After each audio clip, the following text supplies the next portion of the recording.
मुंबई भाजपाचे अध्यक्ष आमदार आशिष शेलार यांनी वांद्रे इथल्या रंगशारदा सभागृहात आषाढी एकादशी निमित्त आनंदाचे डोही या विशेष संगीत कार्यक्रमाचे आयोजन केलं होतं।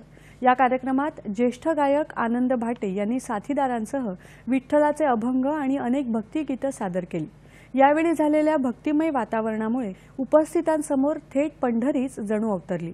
या कार्यक्रमात मुंबईतल्या डबेवाल्यांनी ज्ञानोबा माऊली ज्ञानोबा तुकाराम ह्या एकच गजर केल्याचं पाहायला मिळालं। कार्यक्रमाच्या सुरुवातीला वारकरी दिंडी आणि पांडुरंगाची पालखी काढण्यात आली। यावेळी दरवर्षी वारी करणाऱ्या एका कुटुंबाचा सत्कार करण्यात आला।